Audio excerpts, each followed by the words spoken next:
Bom, dando continuidade ao vídeo anterior, agora tratarei do texto Dialética do Desenvolvimento Capitalista no Brasil, de Rui Mauro Marini, texto escrito no final dos anos 60, que veio à luz no livro Subdesarrollo y Revolución, que, como eu mencionei, foi publicado originalmente em espanhol, publicado no Chile. Bom, o texto começa discutindo, né, as interpretações para o então recente golpe de Estado de 1964 e o regime militar que foi instaurado na sua esteira. Marini começa por rejeitar as explicações que ele atribui a setores da esquerda brasileira, que podemos identificar possivelmente com o PCB, por razões que eu vou discutir mais adiante, segundo as quais o golpe teria sido, digamos, levado a cabo de fora, ou seja, deveria ser explicado pela ação do imperialismo, né? Ainda que ele não descarte este fator, como nós veremos, o autor sustenta que para compreender, né, um desenlace como aquele em uma sociedade complexa como a brasileira, era preciso partir das relações de forças internas, né, da correlação de forças internas da sociedade brasileira, para entender o desenlace da conjuntura do pré-64, né, na vitória da direita no golpe militar. Ou seja, ele dizia, confrontado com, né, o fato de que quando julgavam estar às portas do poder, né, estes setores foram derrotados sem que se disparasse um único tiro, era preciso dar uma explicação. E a explicação que eles encontravam era atribuir a culpa ao imperialismo americano, mas isso é insuficiente. Então, como ele procede, então, à análise das relações de forças internas, né? Ele primeiro procura esboçar um panorama, digamos, da história brasileira recente, né, da primeira metade do século, que ele divide em três grandes períodos. Um período que vai dos anos 20, né, até mais ou menos a restauração do Estado Novo, que ele considera um período de crise, né, de rebeliões, insurreições, né, cujo marco divisor de águas fundamental é a Revolução de 30. Depois um período que eles chamam de compromisso, que é o do Estado Novo, até 1945, que se prolonga, de certa maneira, no governo Dutra até 1950. E a partir de 50 a 64, outro período de crise, mobilizações e acerramento dos conflitos, levando até o golpe de 64. O que marca, né, esses diferentes movimentos? Em última instância, para Marini, justamente a transformação da economia brasileira a partir das rupturas desta economia em relação ao seu lugar no capitalismo mundial, a partir da Primeira Guerra Mundial, da crise de 29 e da Segunda Guerra, que justamente deram ensejo ao início da industrialização do país, da ampliação do mercado interno e da formação de novas classes sociais, notadamente a burguesia e o proletariado industrial, né? O que levou justamente a um acerramento dos conflitos entre os setores dominantes, né, entre a burguesia industrial por um lado e os grandes proprietários rurais, sobretudo os agroexportadores, de outro, né, o que se expressaria na Revolução de 30 com a chegada da burguesia ao poder em aliança com setores oligárquicos regionais, né, e também com setores da pequena burguesia vinculados ao tenentismo. O novo equilíbrio se consolida justamente na ditadura do Estado Novo, sob a liderança de Vargas, né, entre essas diferentes forças, incorporando também o proletariado, mas de maneira subordinada, né? Ou seja, o Estado, por um lado, concede direitos trabalhistas, na CLT, por outro lado, engessa e controla a representação sindical por meio do corporativismo, né?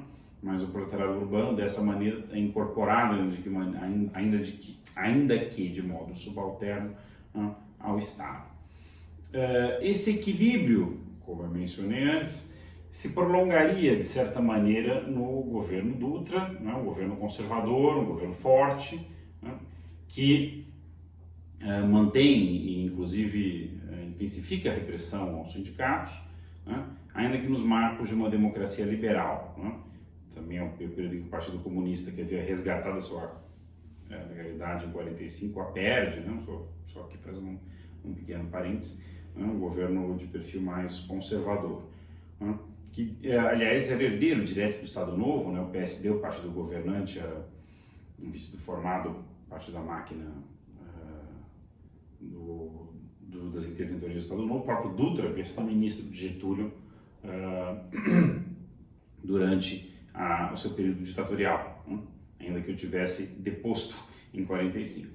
Mas os conflitos entre as diferentes classes sociais se reabrem a partir de 1950, né, com justamente o retorno de Getúlio Vargas ao poder, né, retorno esse não como candidato do oficialismo, ele derrota o candidato do oficialismo, além do principal partido de oposição da direita liberal, o DN, né, e chega ao poder com amplo apoio popular, com uma plataforma nacionalista, né, procurando, digamos, uma aliança entre a burguesia, a classe operária, né, justamente em torno da intensificação do processo de industrialização do Brasil, capitaneado pelo Estado. É o período em que se cria a Petrobras, em que começa o projeto da Eletrobras, né?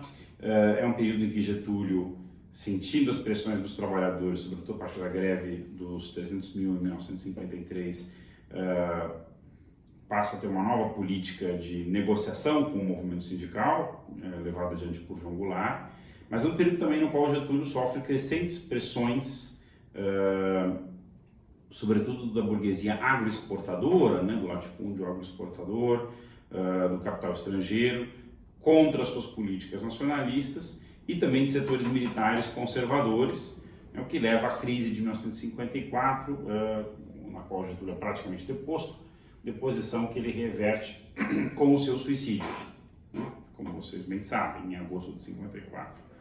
O que abriria margem para uma reedição do compromisso, né, sacramentado na aliança PSD-PTB. Você tem aí um governo de transição, que é o do vice Café Filho, que Marini erroneamente atribui ao Partido Socialista, na verdade ele era do PSP, não do PSB, é o Partido Social Progressista de Adhemar de Barros, né, mas que compõe um governo com, majoritariamente, o denista, né, de perfil mais liberal, com Eugênio Budana na pasta Fazenda, enfatiza o Marini, né, que era um economista liberal, contrário a políticas mais agressivas de desenvolvimento, né, mas, digamos, esse período, esse interregno, né, de conciliação, ele é superado pela vitória de Juscelino Kubitschek e pelo contragolpe do Marechal Lott, que impede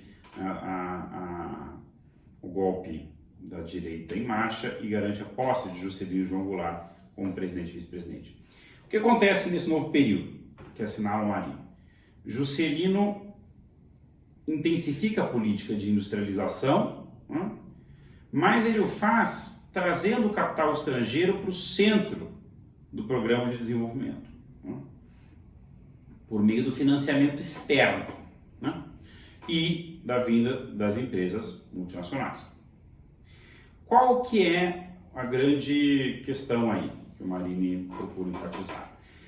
O processo de industrialização vinha enfrentando, né, um problema que é um impasse, que era o conflito de um lado entre a burguesia industrial, nacional, e de outro lado os grandes proprietários de terra, né, sobretudo os agroexportadores, aquilo que ele chama de uma cisão vertical entre as classes dominantes. Porque justamente para financiar a industrialização, o Estado se valia, por meio do sistema de câmbios múltiplos, né, de uma retenção do excedente das nossas exportações, sobretudo as exportações de café, que ainda eram o carro-chefe da economia brasileira naquele momento. O problema é que, com a queda das exportações brasileiras, a queda do valor das exportações brasileiras, que se dava desde o final dos anos 40 e início dos anos 50, o setor agroexportador se tornava cada vez mais avesso a esse sistema no qual parte dos seus lucros era retido, né, pelo Estado e canalizado para a indústria. Então isso gerava uma tensão entre esses diferentes setores das classes dominantes. Um mais favorável, né, ao planejamento desenvolvimentista, ao protecionismo, e outro mais livre-cambista, a favor de políticas liberais. Né? Esses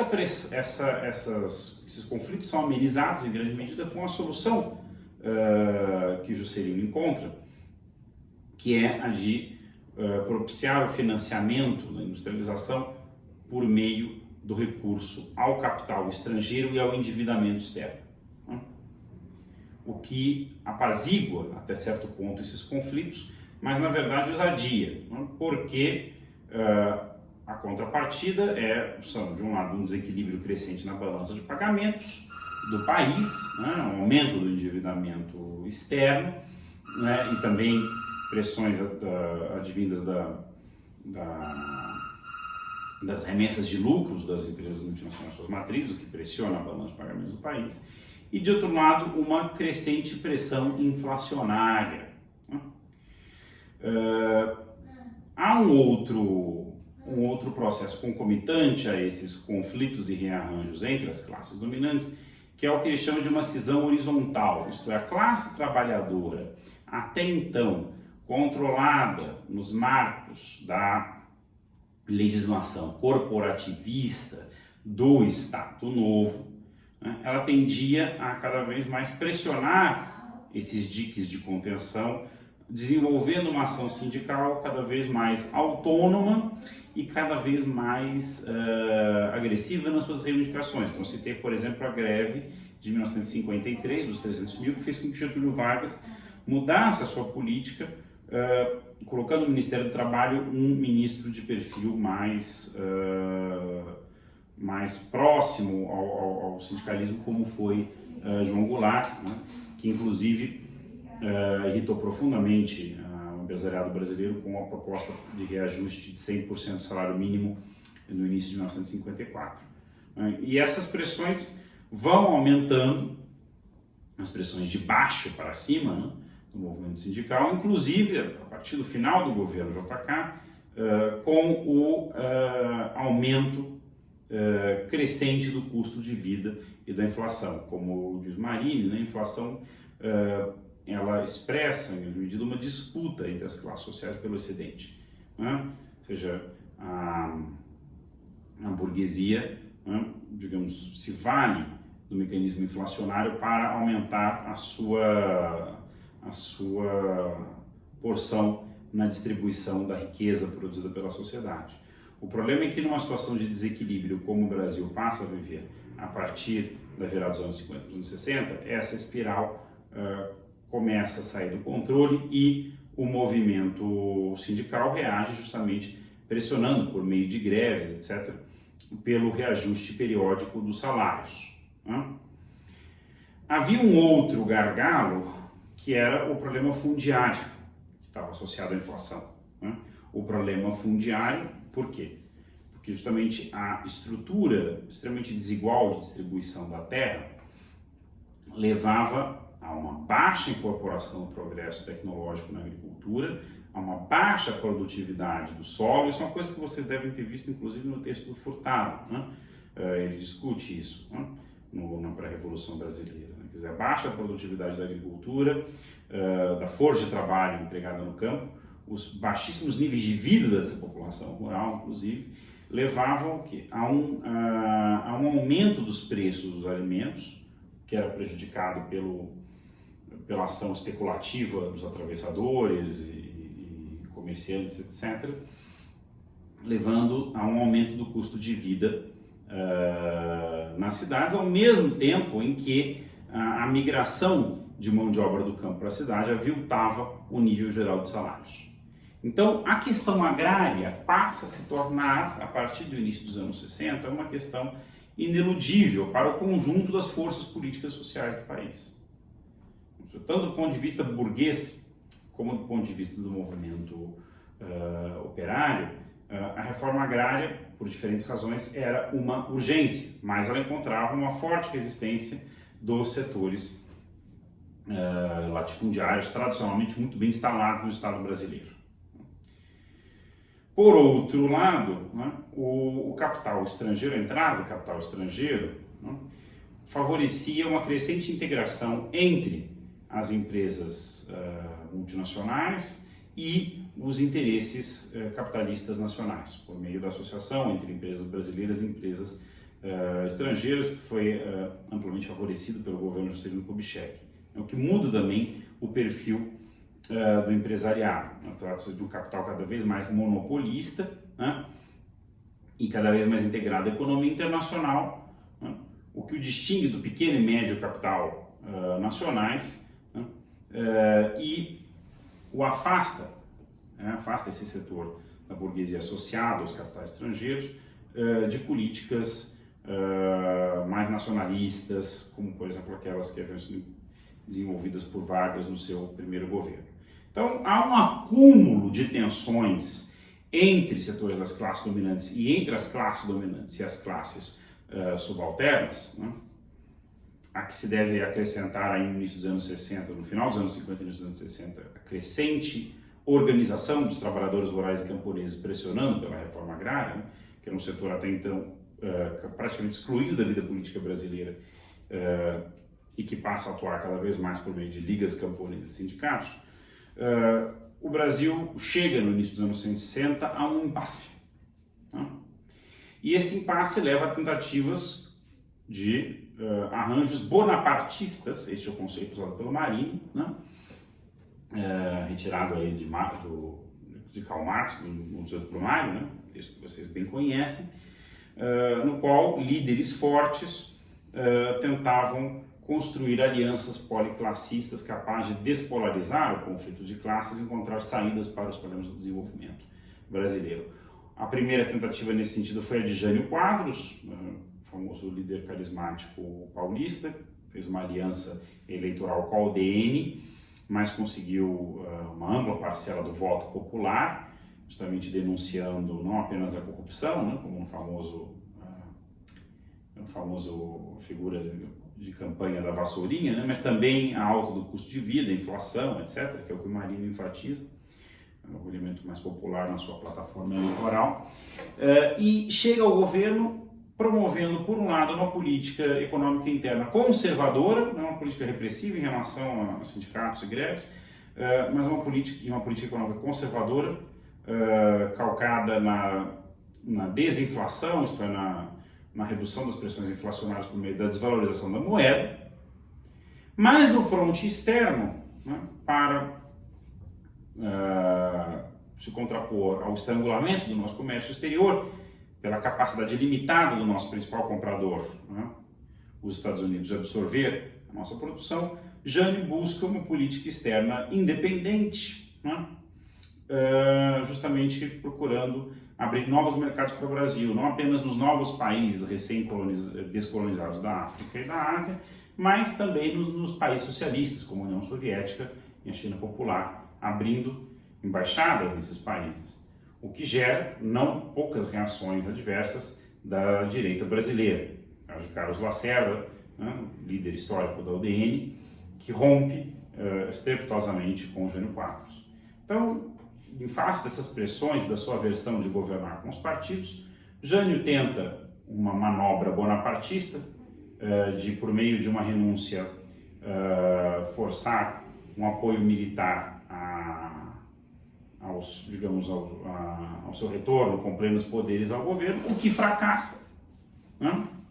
E abre-se aí uma nova crise em que a junta militar, que toma o poder, tenta impedir a posse de João Goulart, que era o vice-presidente legítimo, né?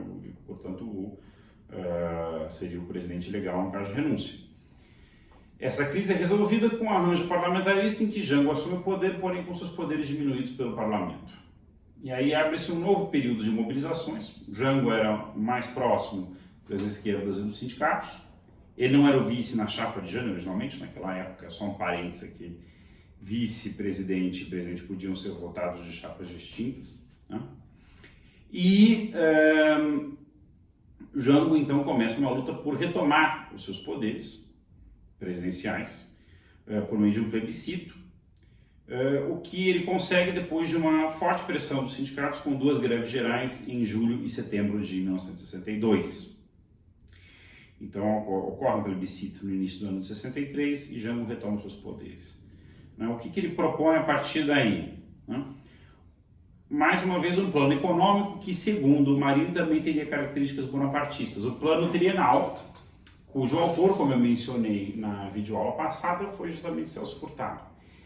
Ele combinava também mecanismos mais ortodoxos de política econômica de curto prazo, como um pacto de preços e salários entre sindicatos patronais e de trabalhadores, onde os salários e os preços seriam congelados, de modo a tentar reduzir a pressão inflacionária, e mecanismos heterodoxos de longo prazo, as reformas estruturais, as reformas de base, a reforma financeira, a reforma tributária e reforma agrária, né? Justamente para tentar destravar os obstáculos, os gargalos estruturais ao desenvolvimento econômico. O que aconteceu com o plano trienal? Ele tomou pancada de todo lado. Marini enfatiza, sobretudo, a reação adversa dos sindicatos, né? Mas também houve reações adversas no meio empresarial. O plano acabou abandonado, Celso Furtado se demitiu do governo, né? Mas por que este resultado? Por que esse ensaio bonapartista de Jango de reeditar a aliança varguista entre burguesia e trabalhadores fracassa? Ora, segundo Marini, porque numa situação de crise econômica, de queda do crescimento da economia, né? O Brasil, naquele momento que antes vinha crescendo a taxas relativamente altas, estava crescendo a menos de 3%, 2%, o que para um país com as características do Brasil, com pressões demográficas, inclusive muito grandes sobre o mercado de trabalho, era quase nada, né? Quase uma recessão. E esse quadro de estagnação era reforçado pela espiral inflacionária que vinha em aumento. Portanto, era um momento muito pouco favorável a acordos entre o capital e o trabalho. Por outro lado, o movimento popular, não apenas sindical, mas o movimento popular de modo geral, ganhava grande autonomia. Ainda que Jango fosse reconhecido como uma liderança, o movimento não se subordinava a ele, né? Então, as greves gerais de julho e setembro de 62 seriam exemplos nesse sentido, assim como a revolta dos sargentos, mas ainda em setembro de 1963, né? Jango tenta, a partir dela, impor um estado de sítio, que não é aprovado no Congresso, ele retira a proposta, inclusive por pressões da esquerda do seu próprio partido, do PTB. Portanto, havia uma situação em que a mobilização popular no campo e na cidade, de trabalhadores, estudantes, camponeses, etc., ganhava uma dinâmica própria que não era controlada pelo governo, o que fazia com que a burguesia e seus setores mais conservadores se assustassem cada vez mais, crendo que Jango não podia entregar aquilo que eles esperavam dele, qual seja a paz social, né, por meio do controle do aparato sindical, né? Naquele momento, inclusive, já havia se formado um organismo, que era uma espécie de embrião de central sindical, que era o CGT, o Comando Geral dos Trabalhadores, o que não era permitido pela legislação do Estado Novo, né? Para vocês terem uma ideia do que eu estou mencionando. Também havia uma espécie de frente, né, de mobilização, que era a Frente de Mobilização Popular, a FMP, que reunia CGT, Ligas Camponesas, UNE, etc., né? Havia novas lideranças políticas, como a de Leonel Brizola, que havia sido governador do Rio Grande do Sul e fez a campanha da legalidade, que ajudou a garantir a posse de Jango, mas também se colocava como uma liderança em seu direito próprio, muitas vezes à esquerda do presidente, né?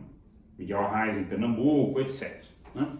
Então era um quadro de muita polarização, o que gerou, obviamente, uma reação da direita, e aqui Marini cita os casos do IPES, né, do Instituto de Pesquisas Econômicas Sociais, do IBAR, do Instituto para a Legislação Democrática, que promoveram uma ampla campanha por meio dos meios de comunicação que mobilizou amplas parcelas da classe média. E aqui ele enfatiza essa divisão da pequena burguesia no Brasil, né? Parte dela radicalizada, sobretudo próximo do brizolismo, apoiando as reformas de base, né? E uma outra parte contrária, mobilizada pelo IPS, pelo IBAD, pela CANDE, a Confederação a Campanha da Mulher Democrática, né? Entre outras organizações da direita. E por que a classe média, parte dela, se mobiliza em massa contra o governo? Né? Justamente porque as pressões dos sindicatos por aumentos de salários e as greves cada vez mais frequentes eram vistas como ameaças, né, a uma classe média que também via os seus salários sendo corroídos, né, em suas poupanças pela inflação, mas não contava com os meios sindicais para se defender e, nesse sentido, era sensível ao discurso dos aparatos ideológicos da direita que defendiam justamente que a culpa era da agitação sindical, grevista, e que no fundo tudo era um grande, a própria inflação e toda a crise era um grande plano comunista para tomar o poder no Brasil. Né? Essas mobilizações e contra-mobilizações se expressaram de um lado no comício pelas reformas na Central do Brasil, em 13 de março de 64, e na famosa Marcha com Deus pela Família e Liberdade, em São Paulo, em 19 de março do mesmo ano. Ambas mobilizaram centenas de milhares de pessoas. A fagulha que faltava na fogueira foi a revolta dos sargentos, né, que acionou o alarme da quebra de hierarquia nas Forças Armadas, o que precipitou a conspiração golpista. E Jango, não querendo derramar sangue, né, sob esse pretexto, decide não resistir e vai para o exílio. E aí todo o aparato sindical e político da esquerda desmorona perante a vitória do golpe militar. Então ele reconstitui toda esse conjunto, né, de forças, né, em correlação entre essas diferentes forças políticas, para justamente reconstituir o que seria a dinâmica da luta de classe no Brasil, para mostrar, olha, o golpe foi produzido internamente, ele contou com o apoio dos Estados Unidos, sem dúvida nenhuma, mas ele foi produzido internamente e ele está diretamente dizendo o quê? Aqui há um equívoco, havia equívocos no campo da esquerda, sobretudo do PCB, né, que ele associa ao reformismo, que defendia uma linha de revolução pacífica em aliança com a burguesia. No momento em que esta burguesia não queria mais saber de aliança com a classe trabalhadora. Ela compôs uma aliança com o capital estrangeiro, com os latifundiários, né, com setores conservadores das classes médias, né, encabeçada pelos militares, para frustrar as reformas que constituiriam a Revolução Burguesa. Portanto, esse horizonte estratégico para a Marinha estaria equivocado. Aí, na segunda parte do texto, ele faz uma análise muito interessante sobre a política do regime militar. Quer dizer, qual que é a saída que este novo regime ditatorial encontra para os impasses do capitalismo brasileiro. Né? Ele analisa o programa de ação econômica da equipe do ministro Roberto Campos, ele analisa a geopolítica do Golbery, os pronunciamentos do Castelo Branco, né? A geopolítica do general Golbery e da Escola Superior de Guerra, né? Para concluir o quê? A saída para o capitalismo brasileiro era o que ele chama de subimperialismo. E esse é um dos conceitos importantes da obra do Marinho. O que era o subimperialismo? Então, de um lado você tem os capitais dos países centrais, capitalismo central, como os Estados Unidos, né, e Europa Ocidental, acumulados em grande quantidade e sem condições de realização dentro das suas economias nacionais, até pela grande saturação dos mercados internos. Qual é a solução para evitar novas crises de superprodução e de sobreacumulação como aquela de 1929? E aqui a base da argumentação dele é Lenin, no seu livro O Imperialismo, Fase Superior do Capitalismo, ato falho, né? Justamente a exportação de capitais, né? O famoso processo de exportação de capitais, que no pós-Segunda Guerra Mundial passa a se dar também por meio da exportação de fábricas de unidades produtivas e de empresas que passam a explorar mercados de países da periferia. Tá? O que, digamos, faz com que o capital imperialista impulsione a industrialização de algumas dessas economias semicoloniais, né? Como a do Brasil, que, por outro lado, exacerba as tensões entre essas economias e o capital imperialista. Tá? Isso por um lado. Por outro lado, o imperialismo estabelece um padrão que Marini, seguindo um marxista alemão, August Thalheimer,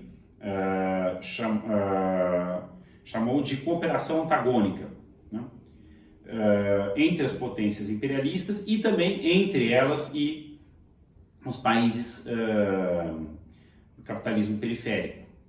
Isto é, você estabelece uma cooperação entre essas burguesias, ainda que haja tensões entre seus interesses. A questão é como esses interesses são acomodados para que a cooperação prevaleça sobre o antagonismo.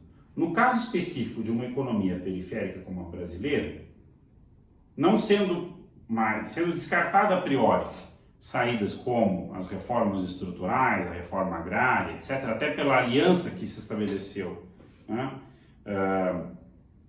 entre a burguesia e o latifúndio em apoio ao golpe, a saída passa a ser o quê? A exportação de manufaturas, né, já que o mercado interno brasileiro se mantém estreito, né, pela persistência de uma estrutura agrária latifundiária, pela não incorporação de amplas parcelas da sua população ao mercado de consumo, né, a solução passa a ser a exportação de manufaturas para países latino-americanos, na África, etc., menos desenvolvidos.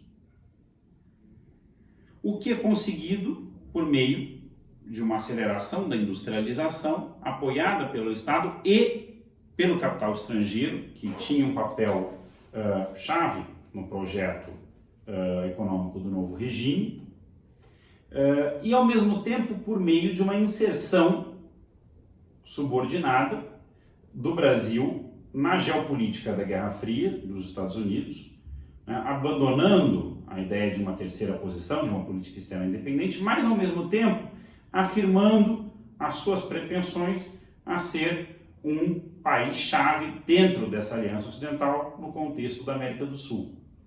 Daí, por exemplo, a instalação de um parque, um parque industrial militar, um complexo industrial militar no Brasil, o fortalecimento da indústria de defesa, por meio da qual o Brasil, ainda que sob o guarda-chuva militar dos Estados Unidos, da OTAN, da OEA, etc., passava a se colocar como ao mesmo tempo, um aliado dos interesses dos Estados Unidos no Atlântico Sul, mas um promotor dos seus próprios interesses, da hegemonia nesta região, né? E também como exportador de equipamentos militares para os próprios Estados Unidos, por exemplo, na Guerra do Vietnã, né? Fornecedor de equipamentos de defesa.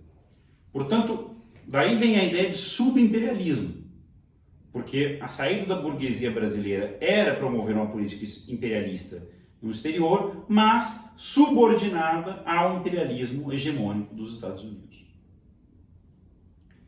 E, nesse sentido, essa política subimperialista se inseria numa estratégia continental de contra-insurgência promovida desde os Estados Unidos, na qual, sendo internacionais as tentativas de revolução, a partir, sobretudo, da Revolução Cubana em 1959, tinha que ser também internacionalizada a contra-revolução, com a integração dos exércitos latino-americanos entre si e subordinados, evidentemente, ao exército norte-americano, ao Pentágono, etc.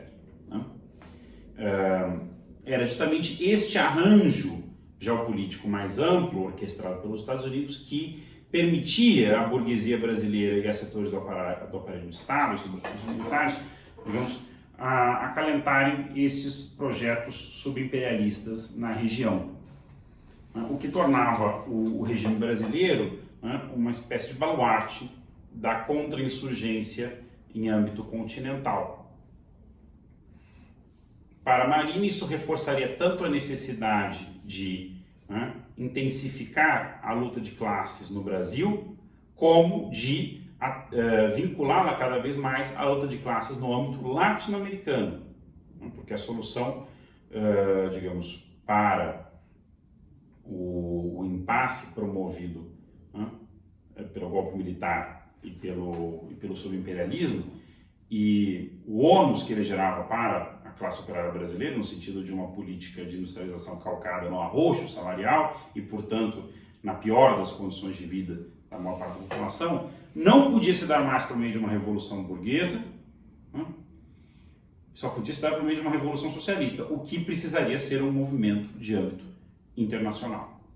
E aí, então, na terceira parte do texto, ele vai justamente discutir o que seria o caráter da Revolução Brasileira. Ele retoma aí a crítica à política do PCB, antes e mesmo depois de 64. Ou seja, se deveria abandonar a ideia de que para se chegar a uma revolução socialista era preciso promover antes uma revolução democrática burguesa em aliança com a burguesia, né, e se passar à defesa de uma revolução socialista cujo veículo seria a luta armada, né, como havia sido feito em Cuba alguns anos antes. Então, claro, aqui é preciso fazer uma nota contextual, né? Marini, antes mesmo de 64, era vinculado, assim como Teotônio dos Santos, William Bambir, seus colegas que depois se notabilizarão com ele na teoria da dependência, né, no Chile, mas antes disso, antes de 64, quando eles eram professores da UNB, eles já eram vinculados a uma organização chamada Organização Revolucionária Marxista, cujo jornal se intitulava Política Operária, e daí que ela se tornou conhecida como POLOP, né, pela sigla do seu órgão de imprensa, que justamente foi uma das... era uma organização crítica à política de revolução democrática burguesa, ou nacional democrática, promovida pelo PCB. Né, defendiam que a Revolução Brasileira tinha que ser uma revolução diretamente socialista. Então essa já era uma crítica que ele desenvolvia há algum tempo, né, e que a qual ele procura dar uma base teórica, né, e de análise política mais sólida neste texto que fazia o balanço, né, de como o Brasil ia chegar ao golpe de 64 e o que havia mudado desde então. Porque ele rejeita o diagnóstico do PCB de que o regime militar era apenas um regime pró-imperialista, conservador e defensor dos interesses dos latifundiários, dos setores mais atrasados das classes dominantes. Não, ele era um regime pró-imperialista, mas que não retomava pura e simplesmente a velha subordinação brasileira dos Estados Unidos, mas elevava a um novo patamar, como parte de uma estratégia de industrialização e desenvolvimento capitalista, mas não apenas subordinada no plano externo nos Estados Unidos, mas que não tinha nenhuma implicação democrática ou social para dentro, porque esse desenvolvimento capitalista era calcado numa crescente exploração dos trabalhadores, né, em que a burguesia procurava, né, absorver sobrelucros ou lucros extraordinários, né, calcada numa intensificação da exploração da classe trabalhadora, né, inclusive compensando aquilo que ela perdia no âmbito externo. Ele ainda não desenvolve aqui um conceito que o tornará conhecido em texto posterior, que é a Dialética da Dependência, que ele publica em 1973, né, no qual ele propõe o conceito de superexploração, né, justamente que seria a forma de extração da mais-valia absoluta em contextos de capitalismo dependente, nos quais as burguesias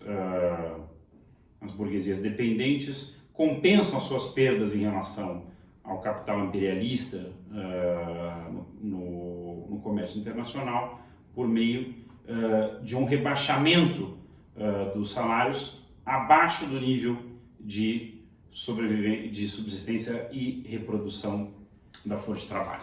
Mas eu não vou entrar nesse debate aqui, é um debate teórico complexo que envolve noções como capital constante, capital variável, mais-valia relativa, mais-valia absoluta, que eu não tenho condição de desenvolver aqui e que não é desenvolvido ainda neste texto, mas só para fazer o registro, porque algo desse argumento já está de alguma maneira presente nesse capítulo de subdesenvolvimento e revolução. Bom, convergências e divergências entre Cardoso e Faleto de um lado e Marini de outro. Começando pelas convergências, quer dizer, é uma crítica comum, embora de escopo e abrangência distintas, ao estruturalismo cepalino e ao marxismo ortodoxo do PCB e a sua estratégia da Revolução Democrática Burguesa, e no caso do estruturalismo cepalino, né, a sua perspectiva da industrialização por substituição de importações como resposta à tendência à deterioração dos termos de intercâmbio. E esta crítica é formulada a partir, né, dando centralidade ao conceito de dependência, né, essa dupla condição de independência política, portanto não uma situação de subordinação propriamente colonial, né, mas que se dá em condições de dependência e subordinação econômica entre centro e periferia. Né. Mas há aqui diferenças muito marcantes. Né. De um lado, para Cardoso e Faleto, nas condições da dependência associada, há desenvolvimento. Há espaço para o desenvolvimento. Para o desenvolvimento de um capitalismo, ainda que integrado internacionalmente de maneira subordinada, mas há perspectivas para o desenvolvimento, que abriria margem, inclusive, para que dentro desses quadros se pudesse, digamos, negociar melhor a inserção das economias periféricas no mercado internacional, a depender dos arranjos internos entre as classes sociais, do caráter mais democrático ou mais autoritário do Estado, das diferentes relações entre as burguesias periféricas e suas contrapartes dominantes, etc, etc. Para Marini, não. Ou seja, há desenvolvimento, mas como aprofundamento da condição de subdesenvolvimento. Que é um conceito que vai aparecer na obra de um sociólogo norte-americano de origem alemã, André Gunder Frank, muitas vezes associado ao grupo de Marini, embora tenha algumas discrepâncias aí, né? Mas o Gunder Frank lança a expressão desenvolvimento e subdesenvolvimento, que o Marini, Teotônio, Vânio, Bambir, etc., vão trabalhar com ela nos seus trabalhos. Fernando Henrique Cardoso discordava dessa perspectiva e a criticou, né? Num ensaio que ele escreveu junto com José Serra, criticando Rui Mauro Marini, chamado As Desventuras da Dialética da Dependência. Né? É aí que Marini respondeu com um texto chamado As Razões do Neodesenvolvimentismo ou Por que me ufano de minha burguesia nacional. Né? São dois ensaios longos, né, e de crítica recíproca bastante áspera. Né? O texto de Serra e Fernando Henrique foi publicado na revista Estudo Sebrap. Marini manda uma versão para Estudo Sebrap nunca a publicou, né, o que o irritou bastante. O texto saiu em espanhol na revista mexicana de Sociologia. O problema é que o público brasileiro da época ficou só com o texto do Fernando Henrique, né, e do Serra. Então, quer dizer, são perspectivas diferentes. De um lado, Cardoso e Serra acusando Marini de ser um neo-estagnacionista e um catastrofista, né? E de outro lado ele acusando eles de serem neodesenvolvimentistas, né? Defensores ainda digamos, do papel eventualmente progressista das burguesias nacionais, etc, etc. E em termos de programa, o horizonte político, é claro que há evidentes divergências a partir desses pontos de partida desiguais. No caso de Marini, a sua teoria da dependência está claramente associada à defesa de uma estratégia insurrecional, revolucionária, insurrecional, socialista, vinculada à luta armada. Né?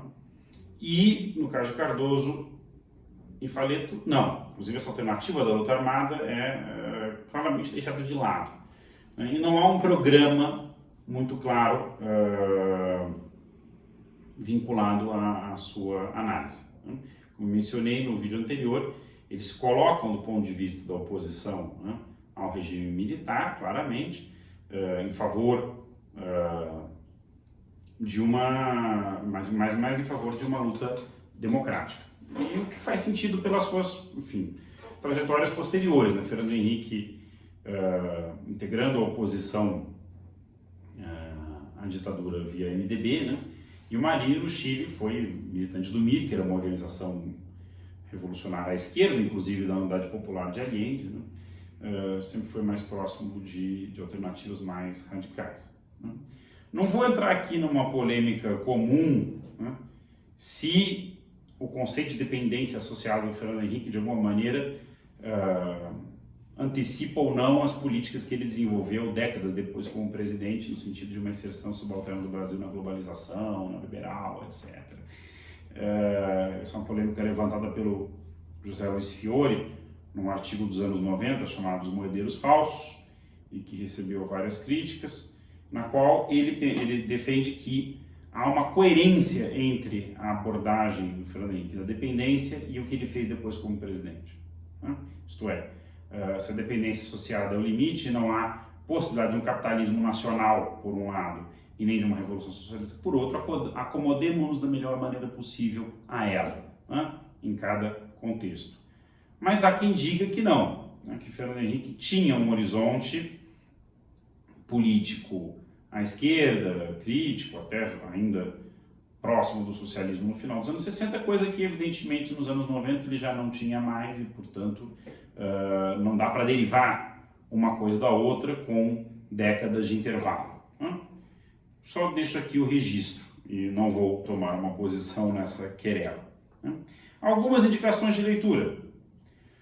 O ensaio de Joseph Love, Economic Ideas and Ideologies in Latin America since 1930, né?